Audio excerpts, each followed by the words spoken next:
حضور غوث پاک سرکار اسی ملک ایران کے جیلان میں تھے، ٹہل رہے تھے، آواز آئی عبد القادر بڑے ہو کے کیا بنو گے؟ حضور غوث پاک سرکار کہتے ہیں آواز آئی بادلوں سے، اے عبد القادر بڑا ہو کے کیا بنے گا؟ بڑا ہو کے کیا بنے گا؟ عاشق بنے گا کہ محبوب بنے گا؟ یہ دو ڈگر الگ الگ ہے، سمجھ رہے ہیں؟ گھر میں آئے اپنی ماں سے لپٹ گئے، بولے میری ماں آواز آئی ہے عبد القادر کیا بنے گا؟ تو ماں نے کہا بیٹے جلد بازی میں کوئی فیصلہ مت کرنا، سوچ لے تو کیا بننا چاہتا ہے، یعنی آرٹ سائڈ سے، سائنس سائڈ سے تو بی ایم ایس کرنا چاہتا ہے، MBBS کرنا چاہتا ہے، تو کدھر جانا چاہتا ہے؟ ہاں تو قاری بننا چاہتا ہے، حافظ بننا چاہتا ہے، عالم بننا چاہتا ہے کہ مفتی بننا چاہتا ہے، ایڈوکیٹ بننا چاہتا ہے کہ جج، کیا بننا چاہتا ہے؟ وہ فیصلہ کر لے، اسی حساب سے تو فارم بھرے گا، کالم بھرے گا، تب تیری تعلیم اسی حساب سے ہوگی۔ کہتے میری ماں میں کیا کروں؟ تو غوث پاک کی امی کہتی بیٹا قریب میں ایک درویش اللہ والا رہتا ہے، اللہ والا رہتا ہے، بظاہر اس کے جسم پہ کپڑا تک نہیں ہے، اللہ والا ہے۔ شاعر نے کیا کہا؟ عشق انسان کو قلندر بو علی کرتا ہے، عشق پاگل نہیں پاگل کو ولی کرتا ہے۔ میں نے کہا میرے بیٹے عبد القادر وہاں ایک درویش رہتا ہے، جا کے اس سے ملو، اس سے پوچھو کہ میں کیا بنوں۔ غوث پاک گئے، سلام کیا، بولے او درویش، او بندے خدا، او ولی اللہ، اللہ کے دوست۔ فرمایا کیا بات ہے شیخ عبد القادر؟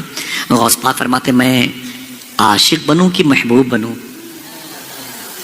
اس نے کہا آج جائیے، کل آئیے گا تو جواب مل جائے گا۔ غوث پاک کی رات رونے میں گزری، کل میری مستقبل کی تقدیر کا فیصلہ ہے، میں عاشق بنوں کہ محبوب بنوں۔ صبح ہوئی، جلدی اٹھے، اپنی ماں سے اجازت لی، اسی درویش کے پاس آئے، وہ وہاں نہیں تھا۔ فرمایا کدھر گیا بھائی؟ وہ یہاں پر درویش تھا، وہ کدھر گیا؟ لوگوں نے معلوم کیا کہا؟ بولے وہ تو رات میں مر گیا۔ فرمایا مر گیا؟ ہاں اس کا انتقال ہو گیا، وہ مر گیا۔ بولے پھر کہاں دفن کیا؟ معلوم کیا کہا لوگوں نے؟ ہمیں اس کے مذہب کے بارے میں علم نہیں تھا۔ اتنے خاص ہوتے ہیں اللہ کے کچھ ایسے بندے جنہیں اللہ کے بندے پہچانتے تک نہیں ہیں۔ فرمایا پھر؟ کہا پیروں میں رسی باندھ کر کے ہم نے اسے او کھجوروں کی باغ میں وہاں پہ جنگل کے ایریے میں جا کے چھوڑ دیا ہے۔ اس کی لاش کو چیل کوے نوش کے کھا رہے ہیں، چیل کوے نوش کے کھا رہے ہیں۔ ایک کتاب میں جملہ لکھا ہوا، کتاب میرے گھر پہ، اس میں یہ بھی لکھا ہوا ہے کہ اس کی لاش کو کتے بھی نوش کے کھا رہے تھے۔ اللہ اکبر اللہ! یہ عشق نہیں آسان، بس اتنا سمجھ لیجئے ایک آگ کا دریا ہے اور ڈوب کے جانا ہے۔ عشق کسے کہتے ہیں؟ پوچھو امام حسین سے۔ عشق کسے کہتے ہیں؟ پوچھو بلال حبشی سے۔ عشق کسے کہتے ہیں؟ پوچھو سلمان فارسی سے۔ کوئی خبیب سے پوچھے، بلال سے سمجھے سزائے الفت سرکار میں مزہ کیا ہے۔ ہاں میرا امام کہتا ہے کہ اے دل یہ سلگنا کیا، جلنا ہے تو جل بھی اٹھ، دم گھٹنے لگا ظالم کیا دھنی رمائی ہے۔ اے عشق تیرے صدقے جلنے سے چھٹے سستے، جو آگ بجھا دے گی وہ آگ لگائی۔ عشق رسول کی آگ بڑی عظیم ہوتی ہے۔ میرے آقا غوث پاک فرماتے کہاں ہے؟ بولے اس کے پیروں میں رسی باندھ کے ادھر پھینک دیا۔ غوث پاک آگے بڑھے جلال کے عالم میں، فرمایا او بندے خدا، او عرب کے دوست، او رب کے دوست، سن، مجھ سے کل کہا تھا کہ کل آؤ گے جواب مل جائے گا، رات میں نکل لیے۔ ولی وعدہ خلاف نہیں ہوتا، ولی وعدہ شکن نہیں ہوتا، ولی وعدے کو وفا کرتا ہے۔ تم صداقت کے مجسمے تھے، تم رب کے دوست، تم نے ہم سے کہا کل آؤ گے جواب مل جائے گا، رات میں نکل لیے۔ نوچی ہوئی لاش سے آواز آئی، عبد القادر میں نے کہا تھا کل آؤ گے جواب مل جائے گا، کیا چاہتے ہو؟ حضور غوث پاک نے فرمایا میں عاشق بنوں کی محبوب۔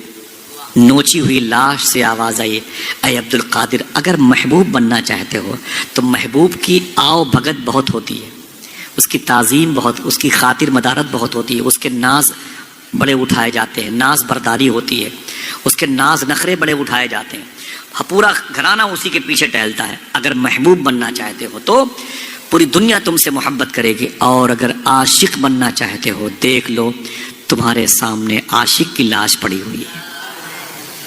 اتنا سنا تو غوث پاک سرکار نے مٹھیاں بند کی، اپنے دونوں ہاتھوں کو اٹھایا آسمان کی طرف، فرمایا اللہ اکبر اللہ اکبر اللہ اکبر اللہ اکبر۔ سن او مرد خدا، اگر عاشق بننے میں اتنی ہی دشواریوں کا سامنا کرنا پڑتا ہے تو عبد القادر عاشق بن کے دکھائے گا، عبد القادر عاشق بن کے دکھائے گا۔ جیلان کی زمین سے رخصتی کا وقت ہے، 18 سال عمر ہے غوث پاک کے۔ کتنے؟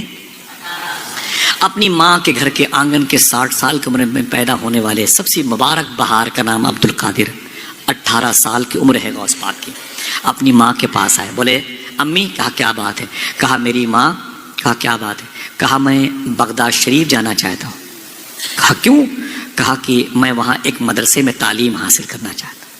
ماں نے بیٹے کو سینے سے لگا لیا، رو کے بولی میرے بیٹے عبد القادر جا، تو میری خدمت کے لیے نہیں پیدا ہوا، تو اپنے نانا کے دین کی خدمت کے لیے پیدا ہوا، تو میرا پہلا اکلوتا بیٹا ہے، جا میرے بیٹے سچ بولنا۔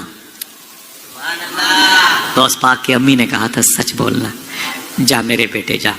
پھر رو کے بولی اے میرے بیٹے، تیری اور میری بجسم آخری ملاقات ہے، کون ماں چھوڑے گی اپنے جوان بیٹے کو؟ 18 سال کی عمر کی ایک گاڑی کمائی تھی مخدومہ فاطمہ ام الخیر کی، لیکن حضور کے دین کی محبت نے چھوڑ دیا۔ کہتی جا میرے بیٹے جا، تیری اور میری آخری ملاقات ہے، اس کے بعد بجسم ملاقات نہیں ہوگی میرے بیٹے، لیکن ایک بات سن۔ کہا کیا؟ کہتی ہیں کہ آپ کے ابو شیخ موسیٰ جنگی دوست نے ایک تحفہ تمہارے نام کا، امانت تمہارے نام کی میرے حصے میں رکھی ہے۔ کہا وہ کیا ہے؟ تو غوث پاک سرکار کی امی کہتی ہیں میرے بیٹے وہ ایک دعا ہے، ایک دعا ہے، جس دعا کو پڑھنے کے لیے مجھے یہ کہہ کے تمہارے باپ نے دیا تھا میرے بیٹے عبد القادر کو دے دینا، وہ امانت تو لے جا۔ غوث پاک نے اس امانت کو، اس دعا کو لیا، یاد کر لیا۔ 90 سال کی عمر ہوئی غوث پاک کی تو اپنے بیٹے سے کہنے لگے اے میرے بیٹے، بغداد شریف میں بڑھاپے کی وجہ سے میں نے سارے وظیفے پڑھنا بند کر دیے، لیکن وہ وظیفہ میں نے کبھی بند نہیں کیا جو مجھے میری ماں نے بتائے تھے۔ پھر ایک جملہ خوشخبری کے طور پر فرماتے ہیں حضور غوث پاک سرکار فرماتے ہیں سنو میرے بیٹو، میرا ولایت کی دنیا میں جو پرموشن ہوا ہے اسی وظیفے کی بنیاد پر ہوا ہے۔ یہ وظیفہ مجھے شبیر بھائی عرفان بھائی جس نے مجھے دیا تھا، 25,000 لوگوں نے اس کے ہاتھ پر اسلام قبول کیا ہے۔ ہر نماز کے بعد اسے 11 مرتبے پڑھنا چاہیے، اللہ توفیق دے تو انشاءاللہ، اگر کہو تو اس مبارک مجلس میں پڑھ لیا جائے، دل کہے تو اسے ریکارڈ کر لے۔ بہت ہی چھوٹا سا ہے، بہت عظیم وظیفہ، وظیفہ غوث اعظم کہلاتا ہے، سمجھ رہے ہیں؟ اس کو یاد رکھیے گا، بہت بہت نارمل ہے، اس کے اثرات جلدی مرتب ہوتے ہیں دلوں میں۔ پڑھیں بلند آواز سے، بسم اللہ الرحمن الرحیم، سب لوگ پڑھیں بسم اللہ الرحمن الرحیم۔ اللہ الکافی، قصدت الکافی، وجدت الکافی، کفانی الکافی، لکل کافی، ونعم الکافی، وللہ الحمد۔ بس اگر یاد کر لو گے تو بہت بڑا نہیں ہے حضرت، بہت بڑا نہیں ہے، اسے یاد کر لو انشاءاللہ۔ کچھ ایسے بھی لوگ ہیں جنہیں میں نے بتایا نا، ان لوگوں نے پڑھا تو ان کو خوابوں میں غوث پاک کی زیارت ہوئی ہے۔ بہت مبارک عمل ہے یہ، پڑھا کریں انشاءاللہ، دل سے بولیں انشاءاللہ۔